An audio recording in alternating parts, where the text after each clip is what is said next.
Sir ହଉ गतकाली जो रत्न भंडार रे शिफ्टिंग हैला सिंधुक कौन आपनकर सर देखिले सर सेठी को पर्याय बर्तमान रत्न भंडार गणति गणति प्रक्रिया पहुंचला देखो आम दुईटा पर्याय तो अतिक्रम करूँ खोलिबा आज्ञा एवं शिफ्टिंग दुईटा बाहर भंडार और बाकी हो जाइला आमे खाली न कले खाली सिंधुक आलमिरा गुड़ा खाली न कले एसआई को हैंड ओवर कर तेणु आम एसओपी अनुमति मागिलु सरकार को म्यूजियम रखा जाऊ तेणु एसओपी 12 तारिख आसला 12 अगस्त से भितर झुलन यात्रा चलता बोली मंदिर सेवा माने आमको कम्प्लीटली 2 घंटा केतले दे पारे तेरे से जाओ शेष 23 तारिख दिन से आमको 2टा ରୁ 6टा जाए समय देते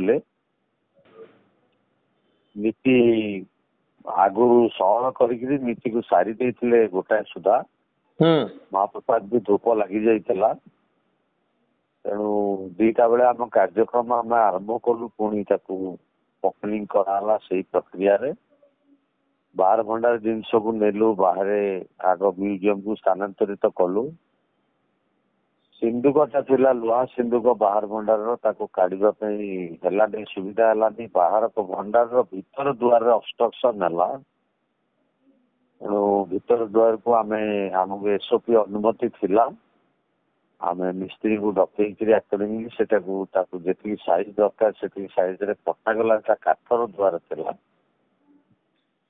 काटी आम सिफ्ट कलु तार उपयुक्त लोक थिले सिफ्ट करने बोहिबा लोक ठीक थिले कष्ट साध्य थिला सिंधुक को नवा जाऊ से सहज उपाय अवलंबन कले तले रड फड दे प्राय 200 फुट दूर को अतिक्रम कर म्यूजियम जाए नीलाद्री म्यूजियम रे सेपरेट रूम करके रखाला सर ये सिंधुक विशेषत्व अच्छी सर ये सिंधुक गुड़ी को आप लक्ष्य करछंती कि सिंधुक आम पुणी आउ थे भिडियोग्राफी करेलु भीतर किसी कपड़ा रही सेगुड़ाक अयोग्य हो पारे हेले भी जेहेतु भंडार भीतर संपत्ति से तेणु ताकू जरी भितर रखाला सब उद्धार कर पुणी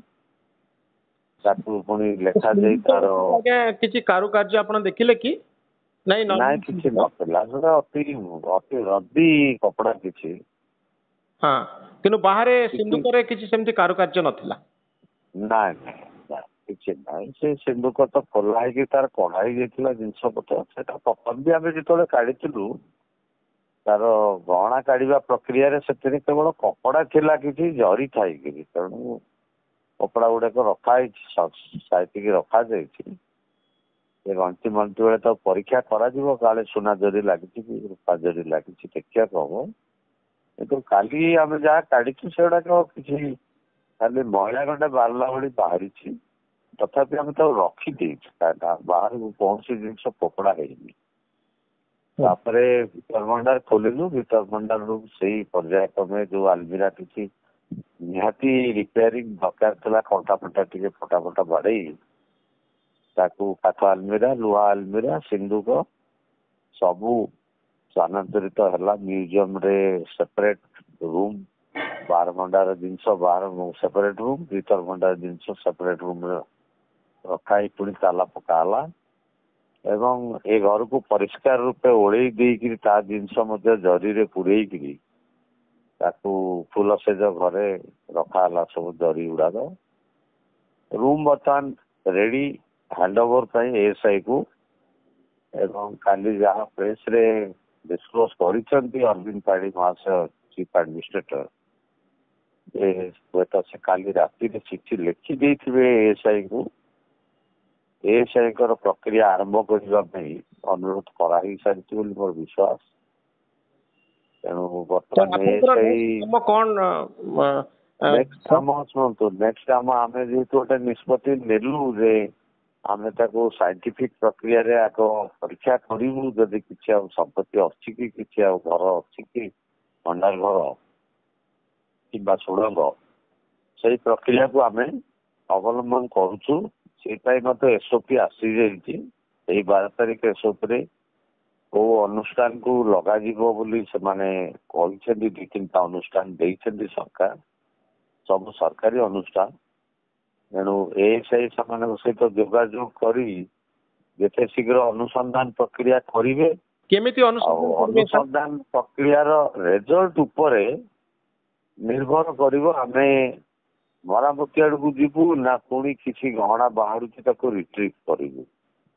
ସାର୍ ଆପଣ ଭାବୁଛନ୍ତି କି ଆଉ କିଛି ଗହଣା କୋଉଠି ଥାଇପାରେ? ଆମକୁ ଦେଖନ୍ତୁ, ଆମେ ଏତେ ଲୋକ ଆମେ ଯୋଉ ପୁଣି 12 ଜଣିଆ ଟିମ୍ ଯାଇଥିଲୁ, ଆମକୁ ସେଭଳି କୌଣସି ଗୋଟେ ସନ୍ଦେହ ସେମିତି ଆସିନାହିଁ।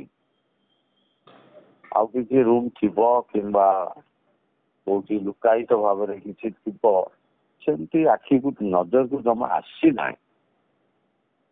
ଏବେ ଯେହେତୁ ବହି କହୁଛି, ଲୋକ କହୁଛନ୍ତି, ଆଉ ହିଷ୍ଟୋରିଆନ କହୁଛନ୍ତି, ତେଣୁ ତାକୁ ତ ବାଦ ଦେଇ ହଉନି। କରୁଛେ ଏତେ ବଡ ଉଦ୍ୟମ ଗୋଟେ, ତେଣୁ ସମସ୍ତ ପ୍ରକ୍ରିୟା ପାର ହେଇକିରି ଯିବା ପ୍ରକ୍ରିୟା ମଧ୍ୟ ଜାରି ରହିବ। ପ୍ରକୃତରେ କାଳେ କୋଉଠି ନିଶ୍ଚିତ ଭାବରେ ମେସିନ ତ ଆଣିବେ ସେମାନେ, ହାଇ ଲେବୁଲ ମେସିନ ଜିପିଆରଏସ୍ ଆଣିବେ, ଲେଜର ଏକ୍ସରେ ବି କରିବେ। ଆଉ ସେଥିରେ ଯାହା ସେମାନେ ଦେବେ ରିପୋର୍ଟ, ତାରି ଉପରେ ଆଗେଇବା। ଏଇଟା କେବେ ହବ ଲେଜର ଏକ୍ସରେ ଜିପିଏସ୍? ଆମେ ଏଏସ୍ଆଇ ଉପରେ ସେଟା ନିର୍ଭର କରୁଛି, ଆମ ହାତରେ ନାହିଁ। ଏଏସ୍ଆଇ ବର୍ତ୍ତମାନ ଏଏସ୍ଆଇ କୁ ଯେହେତୁ ହ୍ୟାଣ୍ଡ ଓଭର ହେଇଗଲା, room ready to be work out by ASI. ତ ବର୍ତ୍ତମାନ ଏଏସ୍ଆଇ ତାଙ୍କର ତତ୍ପରତା ଦେଖେଇବା ଦରକାର ଏବଂ ଆମେ ଆଶା କରୁଛୁ, ମୁଁ କାଲି ମଧ୍ୟ ଏଏସ୍ଆଇ ବ୍ୟକ୍ତିଙ୍କ ସାଙ୍ଗେ କଥାବାର୍ତ୍ତା କରିଛି, ଆଉ ଚିଫ୍ ଆଡମିନିଷ୍ଟ୍ରେଟର ମଧ୍ୟ କଥାବାର୍ତ୍ତା ହଉଛନ୍ତି। ଆମେ ଆଶା କରିବା ଯେତେ ଶୀଘ୍ର ସେଟା ହବ। ହଁ, ଏଇ ଯୋଉ ସନ୍ଦେହ ରହିଛି ସାଧାରଣରେ, କାହିଁକିନା ଖାଲି ଏଏସ୍ଆଇ ଲୋକ ତ ପଶିଗଲେ ହବନି।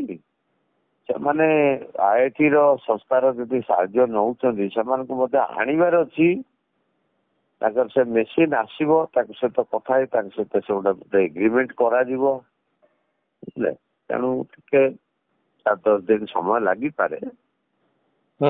ତ ବର୍ତ୍ତମାନ ଅନ୍ୟ କିଛି ରତ୍ନ ଭଣ୍ଡାର ଅଛି କି, ସୁନା ବା ଆଉ କିଛି ରତ୍ନ ଭିତରେ ଅଛି କି, ସୁଡ଼ଙ୍ଗ ଅଛି କି? ଏ ପ୍ରଶ୍ନର ଉତ୍ତର ଏଏସ୍ଆଇ ଦେଇପାରିବ। ଏଏସ୍ଆଇ ଯୋଉ ଅନୁଷ୍ଠାନକୁ ଲଗେଇବେ ସେଇମାନେ ଦେବେ। ଅନୁଷ୍ଠାନ କହିଲେ ଆପଣ ବୁଝୁଛନ୍ତି ଆଇଆଇଟି? ଆଇଆଇଟି କିମ୍ବା ସରକାରଙ୍କର central government construction development corporation ଅଛି, ସେମାନଙ୍କ ପାଖରେ ମେସିନ ସବୁ ଉପଲବ୍ଧ ଅଛି। ମୋର ଯେତେ ଦୂର ମନେ ପଡୁଛି, ପଦ୍ମନାଭ ଟେମ୍ପୁଲରେ ଆଇଆଇଟି ବାଲା ମେସିନ ଲଗେଇଥିଲେ। ତେଣୁ ମୋଷ୍ଟଲି ସରକାର ମଧ୍ୟ ସେଇ ଆଇଆଇଟି ଗୁଡାକ ନାଁ ଦେଇଛନ୍ତି, ଆଉ ସରକାର ମଧ୍ୟ ଆଇଆଇଟି ସାଙ୍ଗେ ଯୋଗାଯୋଗ କରୁଛନ୍ତି। ତ ଆମେ ଅପେକ୍ଷା କରିବା ନେକ୍ସଟ ଯେ ଏଏସ୍ଆଇ। ଏଇ ଲେଜର ଆଉ ଜିପିଆରଏସ୍ ଉପରେ ହିଁ ସବୁ ନିର୍ଭର କରୁଛି। କାହିଁକିନା ବାହାରିବ ଯଦି, ତାହେଲେ ତାର ପୁଣି କେତେ ଗଭୀରତାରେ ଅଛି, ତାକୁ ହାତ ଦେଇ ହବ କି ନାହିଁ ସେ ବିଷୟ ବି ତର୍ଜମା କରାଯିବ। କାହିଁକିନା ଏଇଟା ପ୍ରତ୍ନତତ୍ତ୍ୱ ମନ୍ଦିର, ପୁରାତନ ମନ୍ଦିର, ତେଣୁ ଆମେ କେତେ ଦୂର ତାକୁ ଡେଣ୍ଟ କରିପାରିବୁ। ତ ଆପଣ କଣ ଭାବୁଛନ୍ତି ବହୁତ ଗଭୀରତା ଭିତରେ ଅଛି ବୋଲି କିଛି ରତ୍ନ? ଆଜ୍ଞା, ବହୁତ ଗଭୀରତା ଭିତରେ ଥାଇପାରେ ବୋଲି କଣ? ନାଇଁ, ମେସିନ ଆସିଲେ ହିଁ କହିବ। ଯଦି ଧରନ୍ତୁ ଗଭୀରରେ ଅଛି କହିବ, ତାହେଲେ ସେଠି ଗୋଟେ ପ୍ରଶ୍ନ ଆସିବ, ଆମେ ସେ ଗଭୀରକୁ ଯାଇପାରିବୁ କି? ମନ୍ଦିରଟା କ୍ଷତି ହବନି ତ? ତେଣୁ ସେଠି ଗୋଟେ ନିଷ୍ପତ୍ତିର ଆବଶ୍ୟକତା ରହିଛି। ତ ପ୍ରଥମେ ଆମେ ଦେଖିବା ଦରକାର ଯେ ଅଛି କି ନାହିଁ। ଅଛି କି ନାହିଁ, ଅଛି ଯଦି ତାହେଲେ କେତେ ଦୂରରେ ଅଛି, ଆମ ହାତ ପାହାନ୍ତାରେ ଅଛି କି ନାହିଁ। ଯଦି ନାହିଁ କହିଦେବେ ଅତି ଉତ୍ତମ, ଆମେ ନିର୍ମାଣ ଆଡକୁ ପଳେଇବା। ତ ବର୍ତ୍ତମାନର ପ୍ରକ୍ରିୟା ହଉଛି ଆଉ କିଛି ରତ୍ନ ଅଛି କି ନାହିଁ ତାର ସନ୍ଧାନ କରିବା। ଏଇଟା ନେକ୍ସଟ ଲେଭେଲରେ ଆମେ ପହଞ୍ଚିଛୁ, ତେଣୁ ସେଇଟାକୁ ଆମେ ଆଗଉଛୁ, ସେଇ ଦିଗରେ ହିଁ ଆଗଉଛୁ। ତ ମୋର ସାର୍ ଲାଷ୍ଟ କ୍ୱେଶ୍ଚିନ୍ ହଉଛି, ବର୍ତ୍ତମାନ ଆପଣଙ୍କର ଗଣତି ମଣତି ପ୍ରକ୍ରିୟା ଆରମ୍ଭ ହବ କି? ରତ୍ନ ଗଣିବା ପ୍ରକ୍ରିୟା ଗଣତି ମଣତିଟା ଏସ୍ଓପି ଅନୁମୋଦନ ହେଇଛି ରିପେୟାରିଂ ପରେ ହିଁ କରାଯିବ ଏବଂ ସେଇ ରୁମ୍ ରେ କରାଯିବ। ସେଇ ରୁମ୍ ରେ କରାଯିବ। ତେଣୁ ଗଣତି ମଣତିର ପ୍ରଶ୍ନ ବର୍ତ୍ତମାନ ଉଠୁନାହିଁ ଯୋଉ ପର୍ଯ୍ୟନ୍ତ ରୁମ୍ ଟା ମରାମତି ନ ସରିଛି।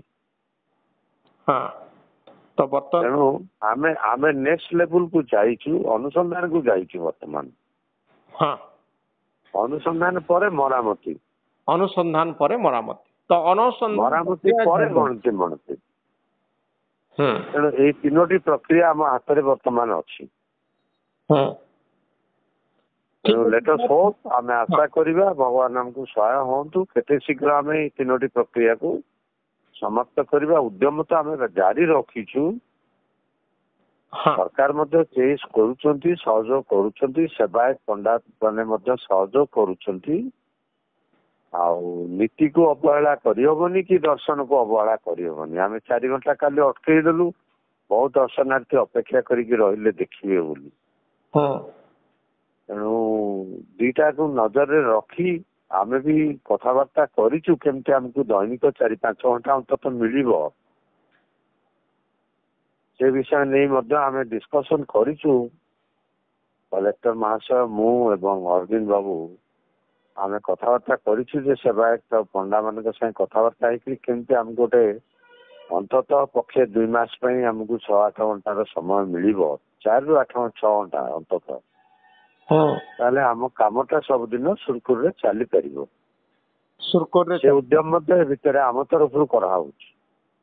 ଆଜ୍ଞା, ବହୁତ ଧନ୍ୟବାଦ ସାର୍ ଆପଣଙ୍କର ମତାମତ ପାଇଁ। ବହୁତ